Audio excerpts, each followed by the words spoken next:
The morning sun filtered through the tall windows of Adelaide Cottage as Catherine, Princess of Wales, quietly observed her eldest son from the kitchen doorway. At 10 years old, Prince George Alexander Louis was no longer the chubby-cheeked toddler who had captured hearts worldwide during his first public appearances. Instead, he stood before the mirror in the hallway, carefully adjusting his school tie with the same methodical precision his father William displayed when preparing for royal engagements. Catherine noticed how George's shoulders had broadened slightly, how his voice had begun to carry a deeper resonance when he spoke to his younger siblings. But, more than his physical growth, it was the way he carried himself that caught her attention. There was a new awareness in his movements, a consciousness that hadn't been there just months before. He understood, perhaps for the first time, that his reflection in that mirror belonged to someone who would one day wear a crown. The realization had come gradually, like dawn breaking over the horizon. It wasn't a single moment of revelation, but rather a series of small awakenings that had accumulated over the past year. George had begun asking different questions during their evening conversations. Instead of wondering why he couldn't have sleepovers like his classmates whenever he wanted, he now asked why certain protocols existed and what they meant for his future. William entered the kitchen, his hair still damp from his morning shower, and immediately sensed the contemplative mood that had settled over his wife. Following her gaze, he too observed their son's morning ritual. There was something profoundly moving about watching George navigate this delicate transition from childhood innocence to royal awareness. William remembered his own journey through this phase. Those had been complicated by his mother's death and the intense media scrutiny that followed. "He's growing up," Catherine whispered, her voice carrying both pride and a mother's natural reluctance to see her child leave the safety of childhood behind. William nodded, placing a gentle hand on her shoulder. They had both worked tirelessly to ensure that George's childhood remained as normal as possible within the extraordinary circumstances of royal life. They had succeeded in many ways, but they couldn't stop time or shield him forever from the weight of his birthright. The couple had spent countless hours discussing their parenting philosophy, often late into the night after the children were asleep. They were determined to learn from previous generations while forging their own path. William had experienced the challenges of growing up in the public eye without the benefit of social media preparation that George would need. Catherine, coming from a middle-class background, brought perspectives that the royal family had never previously considered. Their approach had been revolutionary in its simplicity. Rather than maintaining the traditional distance that had characterized royal parent-child relationships for generations, William and Catherine had chosen intimacy and openness. They wanted their children to feel comfortable sharing their fears, doubts, and questions without fear of judgment or correction. This morning routine had become sacred to them. Before the chaos of royal duties and public appearances began, they treasured these quiet moments of family normalcy. George would soon join his siblings Charlotte and Louis for breakfast, and the house would fill with the cheerful noise of childhood. But for now, in these precious minutes, they could simply be parents watching their child grow. George turned from the mirror and caught sight of his parents observing him. Instead of feeling embarrassed or self-conscious, he smiled with the genuine warmth that had endeared him to royal watchers since his earliest public appearances. This openness, this lack of guarded artifice, was something William and Catherine had fought hard to preserve. "Good morning, Mama." "Good morning, Papa," George said, using the informal names they had encouraged despite royal protocol, suggesting more formal address within the household. Catherine's heart swelled at the sound. These simple words represented so much of what they had tried to achieve. George felt safe expressing affection, safe being vulnerable, safe being himself even as he grew into his role. The breakfast table conversation that morning reflected the complexity of George's current phase of development.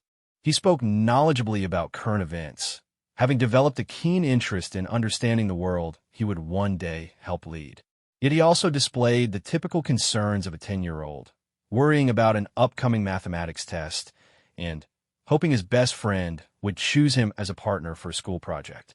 William and Catherine exchanged glances as they listened to their son navigate between these two worlds. They recognized the signs because they had both experienced similar transitions, though under very different circumstances. Catherine remembered her own childhood, where the biggest concern was whether she would make the university netball team. William's childhood had been shadowed by duty and expectation from much earlier. They had made a conscious decision to allow George's awareness of his future role to develop naturally rather than forcing premature understanding. When he was younger and asked why photographers follow their family, they had given age-appropriate explanations about public service and their family's role in supporting communities. As he matured, these explanations deepened and became more nuanced. The transformation they were witnessing wasn't just about George's growing understanding of his destiny. It was also about his character development, his increasing empathy, and his developing sense of responsibility toward others. These qualities couldn't be taught through formal lessons or protocol training. They emerged through example, through the daily demonstration of service and compassion that William and Catherine modeled. During a recent visit to a local charity, George had surprised everyone by asking thoughtful questions about the organization's work with homeless families. His interest wasn't performative or coached. It was genuine curiosity about people facing difficulties he couldn't personally understand, but wanted to help address. This emerging social consciousness represented exactly the kind of leadership qualities his parents hoped to nurture. Catherine often reflected on how different George's upbringing was from William's generation. Where previous royal children had been primarily educated by tutors within palace walls, George attended a local prep school where he interacted daily with children from various backgrounds. This exposure to different perspectives and experiences was intentional, designed to help him understand the diverse communities he would one day serve. The decision to send George to a regular school had not been without controversy within royal circles. Some traditionalists argued that it exposed him to unnecessary risks and inappropriate influences. But William and Catherine remained convinced that sheltering him would ultimately make him less effective as a future monarch, not more prepared.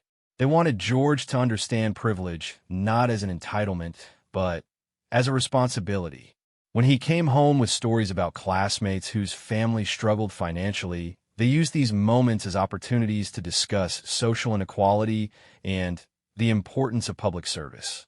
When he experienced typical childhood disappointments, they helped him process these emotions rather than dismissing them as unimportant given his privileged position.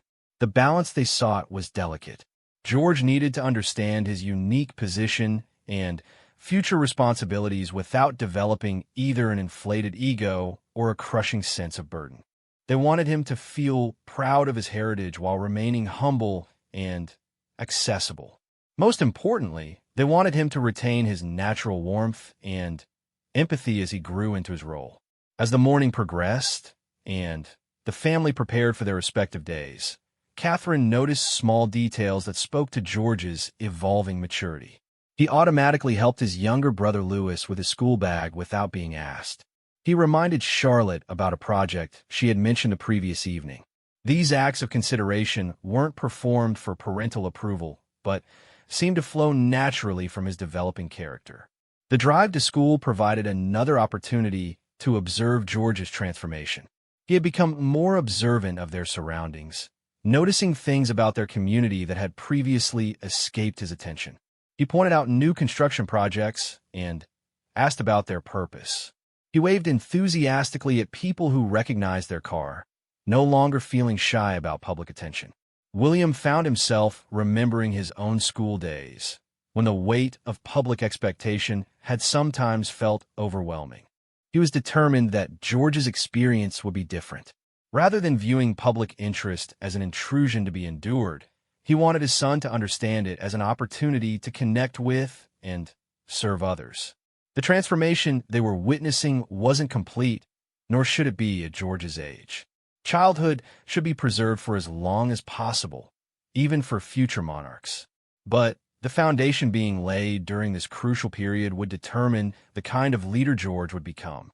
William and Catherine understood that their parenting choices during these formative years would echo through decades of George's future service. As they said goodbye at the school gates, George hugged both parents with unself-conscious affection. This simple gesture represented so much of what they had worked to achieve. Despite growing awareness of his unique position, George remained emotionally open and unguarded with his family. The boy who would one day be king was still, fundamentally, their beloved son. The morning had provided another glimpse into George's ongoing transformation, a process that filled his parents with both pride and protective concern. They were raising not just a child, but a future monarch, and every decision they made would influence the kind of leader he would become.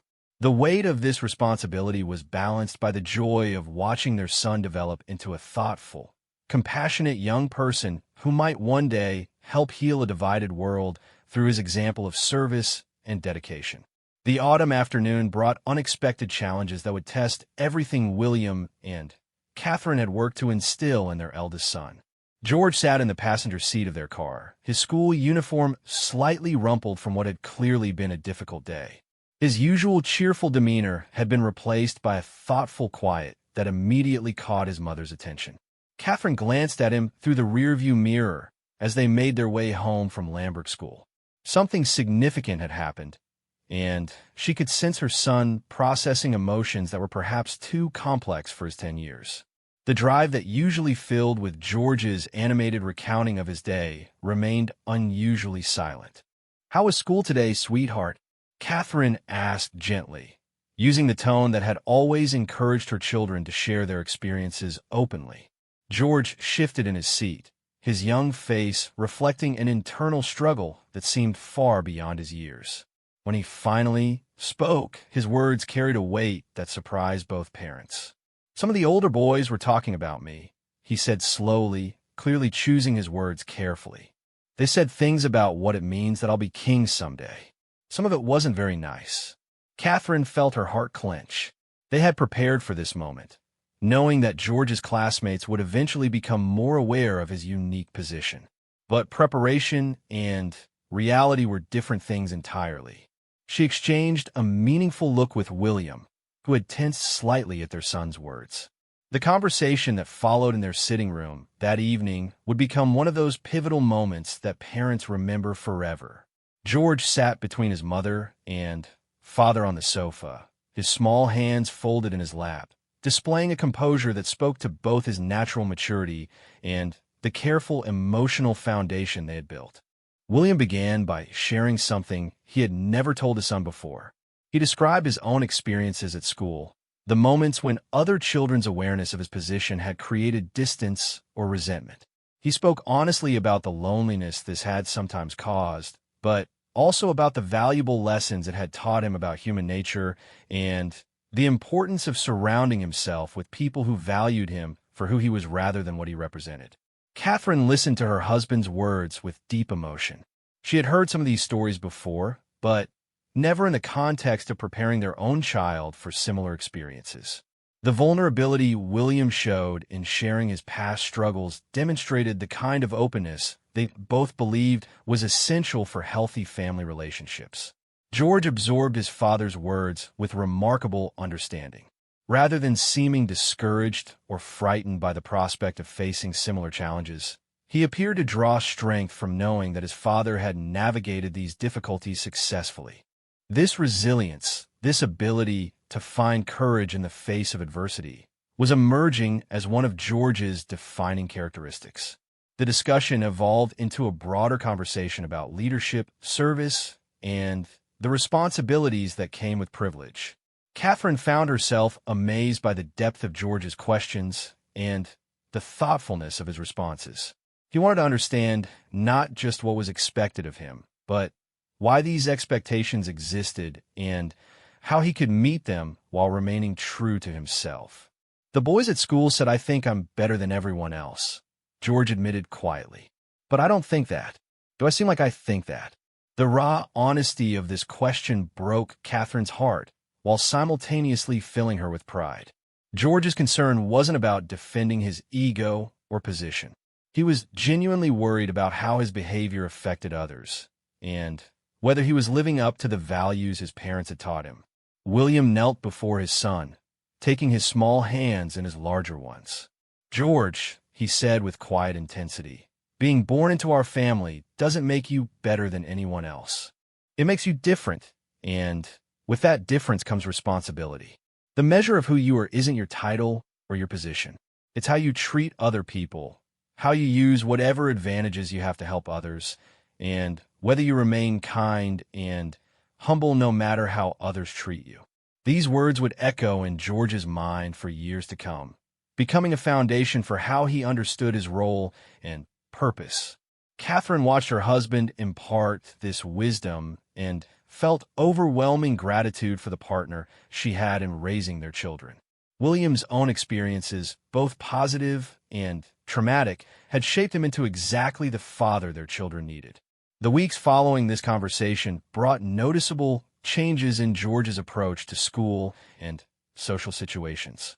Rather than withdrawing from interactions that might be complicated by his status, he seemed to engage more intentionally with his classmates. His teachers reported that he had begun volunteering for group projects and showing particular kindness to students who seemed lonely or excluded. One incident particularly demonstrated George's evolving understanding of leadership and service. During a school fundraising event for local food banks, George had quietly donated his entire savings from his weekly allowance, then encouraged other students to participate by sharing stories about families in their community who might benefit from their efforts. Catherine learned about this from another parent who had been moved by George's spontaneous speech about helping others. The parent described how George had spoken with genuine passion about the importance of looking out for people who were struggling without any hint of condescension or performative charity. This ability to connect authentically with others, regardless of their background or circumstances, was exactly what William and Catherine had hoped to nurture in their son. They understood that effective modern leadership required empathy, emotional intelligence, and the ability to bridge differences rather than emphasize them. The transformation they were witnessing wasn't just about George's growing awareness of his future role. It was about his character development, his increasing capacity for compassion, and his emerging understanding of what it meant to serve others. These qualities were developing naturally through experience and example rather than formal instruction. During family dinners, George had begun asking more sophisticated questions about current events and social issues. He wanted to understand poverty, environmental challenges, and international conflicts not just as abstract concepts, but as problems that affected real people. His questions often surprised his parents with their depth and insight. Catherine found herself researching topics she had never previously considered in order to provide thoughtful answers to George's inquiries. His curiosity was pushing the entire family to engage more deeply with the world around them. This intellectual engagement was balanced by George's continued enjoyment of typical childhood activities and interests. The balance between preparing George for his future responsibilities while preserving his childhood remained a constant challenge. William and Catherine worked hard to ensure that conversations about leadership and service didn't overwhelm the simple pleasures of being 10 years old. They wanted him to understand his destiny without feeling burdened by it.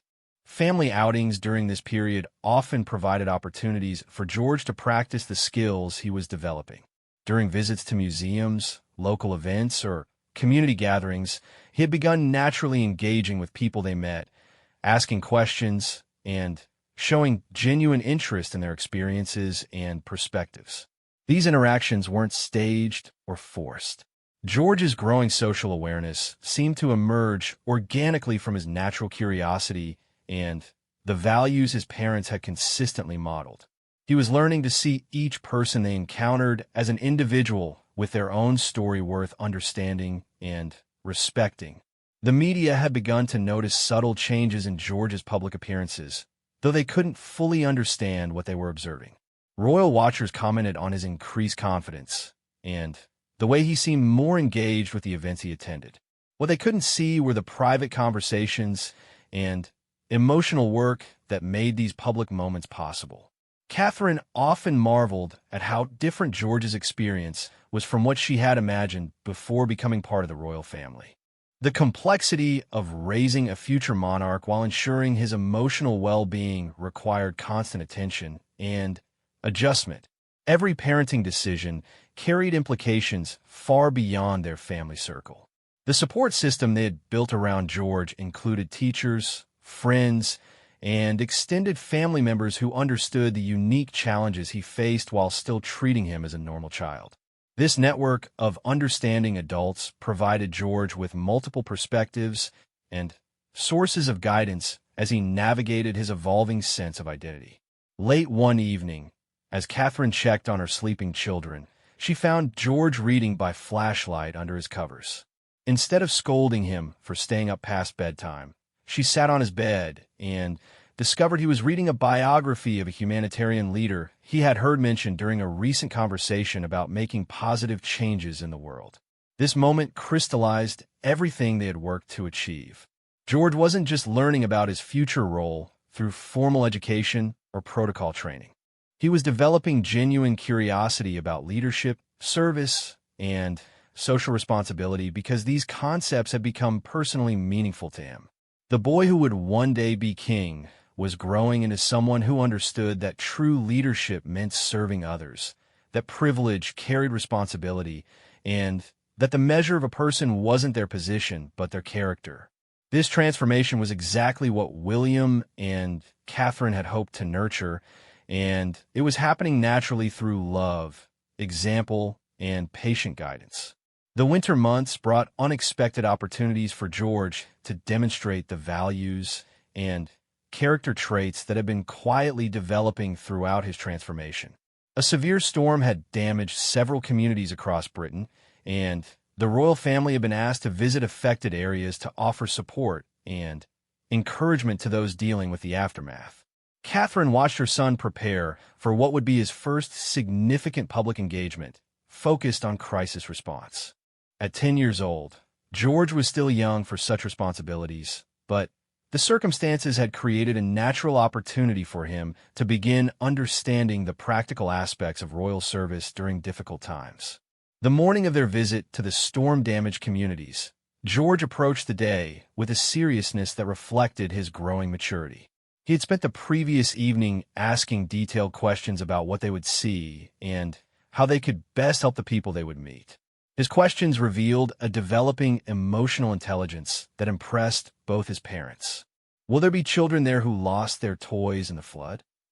George had asked, his concern evident in his voice. This wasn't idle curiosity, but genuine worry about young people facing difficulties he could imagine, but had never experienced himself.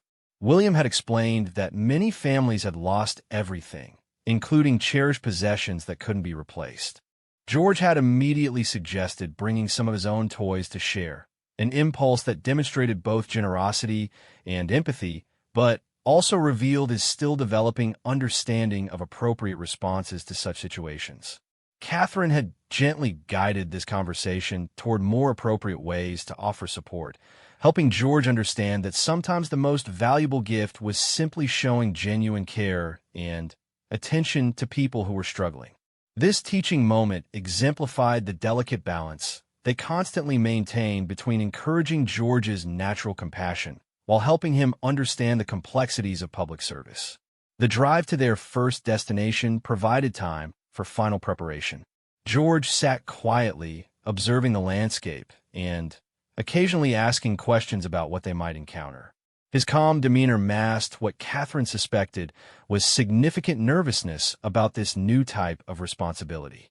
Their first stop was a temporary shelter that had been established for families whose homes had been severely damaged by flooding. As they approached the building, George instinctively moved closer to his parents, seeking comfort while maintaining the composed exterior he had been gradually developing for public appearances.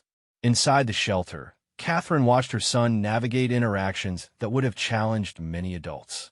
Families who had lost everything sat in plastic chairs, trying to maintain dignity while facing uncertain futures. George's response to this environment would reveal how effectively his parents had prepared him for the emotional complexities of royal service. What followed exceeded even Catherine's most optimistic expectations. George approached each family with genuine interest and concern, asking age-appropriate questions about their experiences while avoiding anything that might cause additional distress. His natural warmth and sincerity seemed to provide comfort to people who had grown weary of well-meaning but distant official visits. One interaction particularly moved Catherine. An elderly woman named Mrs. Henderson had lost her home of 40 years to the flooding. When George asked about her experience, she began sharing memories of the house where she had raised her children and cared for her late husband during his final illness. Instead of becoming uncomfortable with this emotional conversation, George listened intently, asking questions that showed he understood the significance of what she was describing. When Mrs. Henderson mentioned missing her garden where she had grown vegetables for the local food bank, George's face lit up with recognition. "My grandmother loves gardening too," he said earnestly. "She says that growing things for other people makes the garden more special than just growing them for yourself." This simple statement created a moment of genuine connection that transcended the formal nature of their visit. Mrs. Henderson's eyes filled with tears, not from sadness, but from the unexpected comfort of being truly understood by this young person who would one day lead their nation. Catherine realized she was witnessing something remarkable. George wasn't just performing royal duties or following a script of appropriate responses. He was engaging authentically with people facing real difficulties, finding ways to connect human to human despite the extraordinary differences in their circumstances. The pattern continued throughout their visit. At each stop, George demonstrated increasing confidence in his ability to offer meaningful support to people in crisis. He seemed to understand intuitively that sometimes the most helpful thing he could do was simply listen carefully and respond with genuine care. During lunch at a community center that was coordinating relief efforts, George surprised everyone by asking if he could help serve meals to the volunteers who had been working since dawn. This wasn't part of their planned schedule, but William and Catherine immediately recognized the learning opportunity this represented. Working in the kitchen alongside local volunteers, George demonstrated the work ethic and humility that his parents had worked to instill. He followed directions, asked questions when uncertain, and showed appreciation for the guidance he received from experienced volunteers who initially seemed nervous about instructing a future king. The informal setting allowed for conversations that wouldn't have been possible during formal presentations. George learned about different people's motivations for volunteering, their concerns about the community's recovery, and their hopes for the future. These discussions provided him with perspectives on citizenship and public service that no classroom lesson could have delivered. One volunteer, a teacher named Mr. Williams who had organized student fundraising efforts at his school, was particularly struck by George's questions about youth involvement in community service. George wanted to understand how young people could meaningfully contribute to addressing serious problems rather than just feeling helpless when faced with issues too large for them to solve. This conversation sparked ideas that would influence George's thinking for months to come. He began developing his own vision of how future leaders could engage their generation in meaningful service, building on the foundation his parents had created while adding his own perspective as someone growing up in a rapidly changing world. The afternoon included visits to families whose homes were being rebuilt through community efforts and government support. George observed the collaborative nature of recovery work, noting how different organizations and individuals had to coordinate their efforts to achieve meaningful progress. His questions during these visits revealed growing sophistication in his understanding of social systems and community resilience.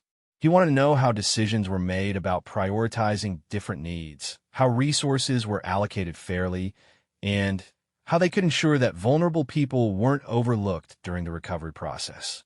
Catherine found herself amazed by the depth of George's analysis and the thoughtfulness of his suggestions. He was developing real understanding of the complexities involved in effective public service, moving beyond simple charity toward genuine comprehension of systemic challenges and collaborative solutions. The day's final stop was particularly emotional. They visited a family whose young daughter had been hospitalized after being trapped in floodwater. The parents had maintained vigil at her bedside for days, and the community had rallied to support them through this crisis. George's interaction with this family demonstrated remarkable emotional maturity. He understood that this situation required sensitivity and restraint rather than typical conversational approaches.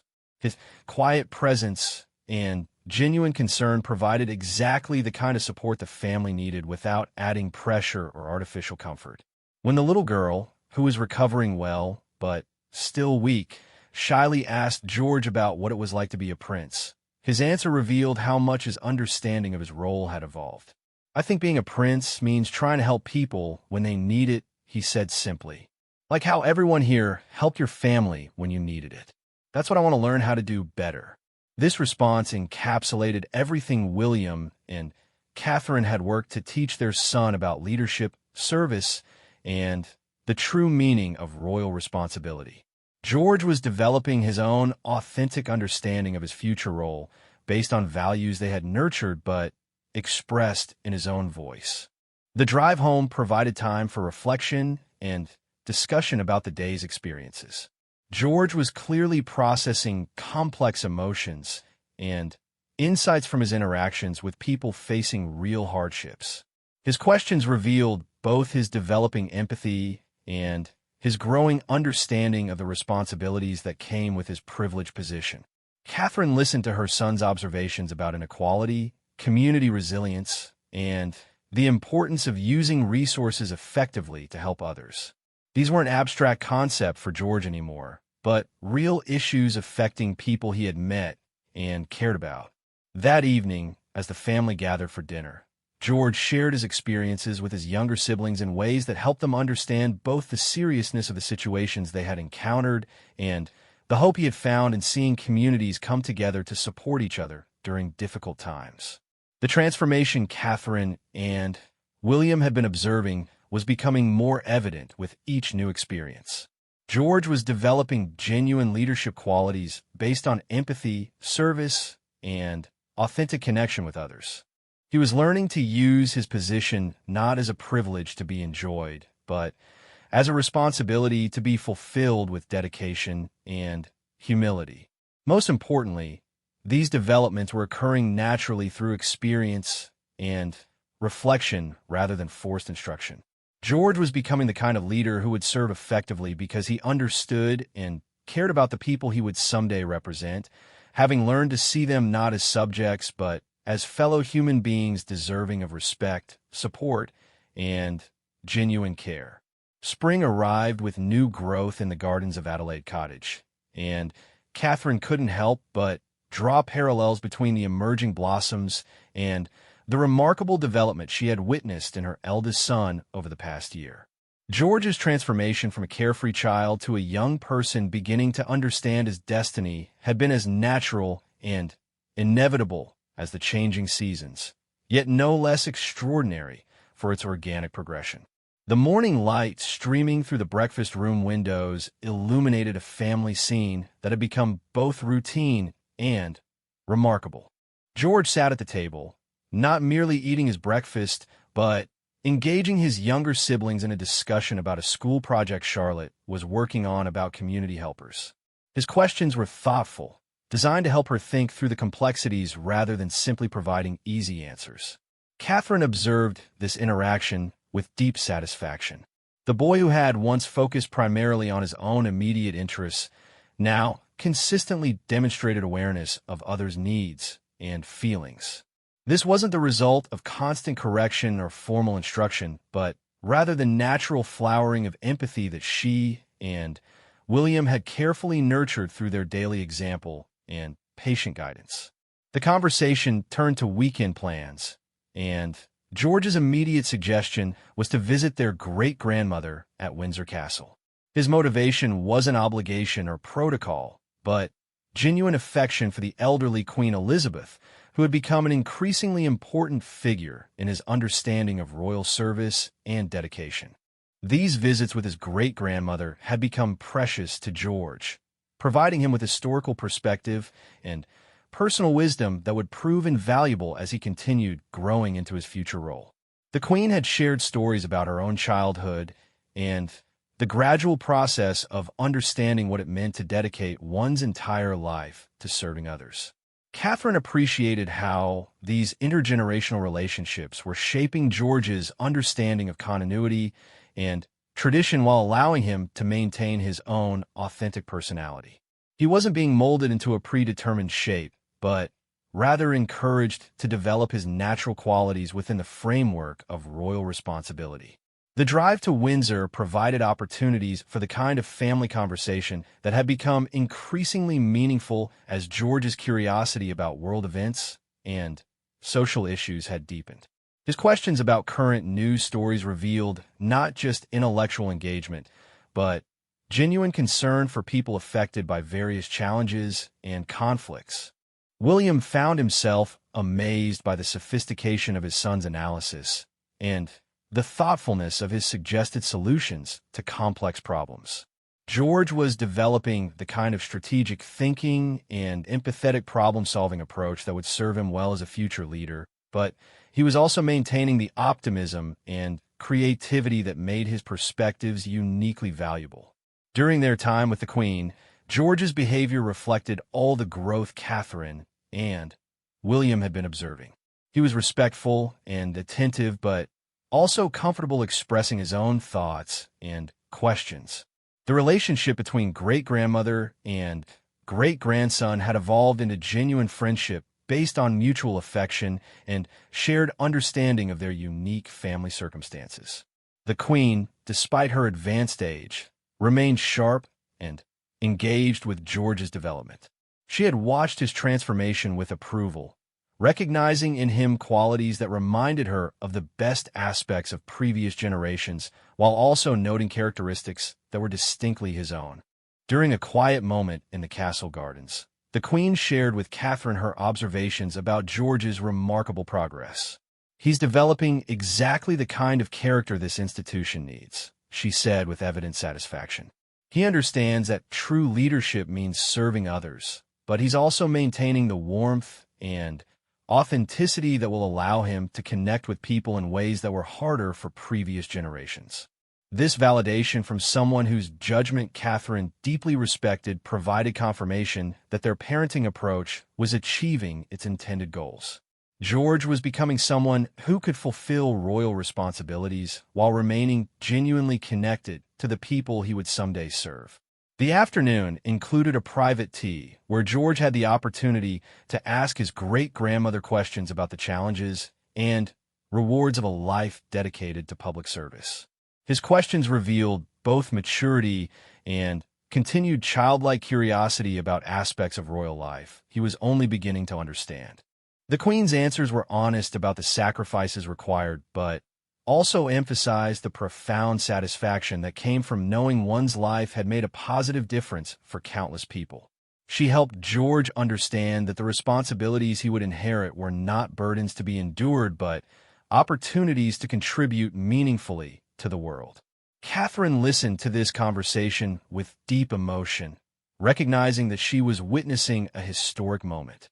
The transfer of wisdom and perspective from one generation to the next was happening naturally through love and shared experience rather than formal instruction or duty.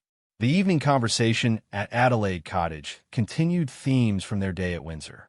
George wanted to discuss what he had learned about balancing personal desires with public responsibilities, about finding joy and meaning in service to others, and about maintaining authentic relationships despite the formal requirements of royal life.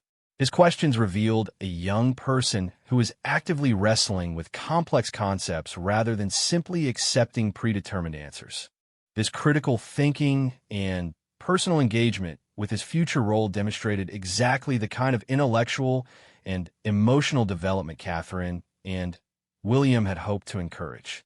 The following weeks brought opportunities for George to apply insights from his conversation with the Queen.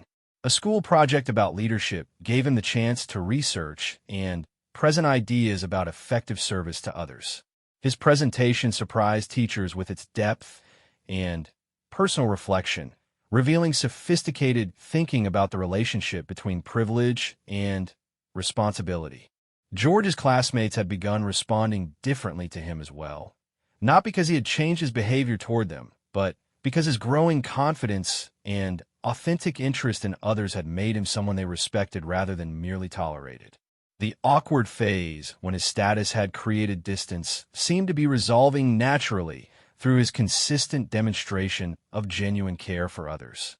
Catherine noticed that George had begun taking initiative in family situations, anticipating needs and offering help without being asked. He seemed to understand intuitively that leadership meant identifying opportunities to serve rather than waiting for formal assignments or recognition. During family outings, George had started naturally engaging with people they encountered, asking questions, and showing interest in their experiences and perspectives. These interactions weren't performed for his parents' approval, but seemed to flow from genuine curiosity about the diversity of human experience. The summer holidays provided extended time for reflection and deeper conversations about George's developing understanding of his future role. Family trips included visits to historical sites and cultural institutions that helped place his royal heritage in broader context, while also exposing him to different perspectives on leadership and service. One particularly meaningful experience involved visiting a charity organization that the family had supported for years. George's interactions with staff and beneficiaries revealed how much his capacity for empathy and understanding had grown. He asked thoughtful questions and offered genuine encouragement while maintaining appropriate boundaries and respect. The organization's director later commented to Catherine about how impressed they had been with George's maturity and sincerity. He has a remarkable ability to connect with people while still maintaining dignity and respect, she observed. That's a rare combination, especially in someone so young. These external validations of George's development provided Catherine and William with confidence that their approach was preparing him effectively for his future responsibilities while preserving the qualities that made him special as an individual. As autumn returned and a new school year began, the transformation that had been occurring gradually over the past year seemed to have reached a new level of integration. George had found ways to balance his growing awareness of his destiny with the normal activities and concerns of childhood. His relationships with teachers and classmates reflected this integration. He participated fully in school activities while also demonstrating the kind of thoughtful leadership that inspired others to engage more meaningfully with their own opportunities for service and contribution. The morning routine that had become so significant to Catherine continued to provide insights into George's ongoing development. His preparation for each day now included not just attention to his own needs, but consideration of how he could contribute positively to whatever situations he encountered. Catherine realized that the transformation she had been observing wasn't complete, but rather represented the establishment of a foundation that would continue developing throughout George's adolescence and young adulthood. The character traits and values that were becoming evident would serve him well as he faced increasingly complex challenges and responsibilities. The boy who would one day be king was becoming someone who understood that true leadership meant serving others with humility, empathy, and dedication. His natural warmth and authenticity were being preserved and strengthened rather than sacrificed to formal requirements or protocol expectations. Most importantly, George seemed to be finding genuine joy and meaning in his developing understanding of service to others. Rather than viewing his future responsibilities as burdens, he was beginning to see them as opportunities to make positive differences in people's lives. Catherine and William's parenting philosophy had achieved its primary goal: raising a child who could fulfill extraordinary responsibilities while remaining grounded empathetic, and authentically connected to the people he would someday serve. The transformation they had witnessed represented hope for the future of not just their family, but the institution they served and the communities that would benefit from George's eventual leadership.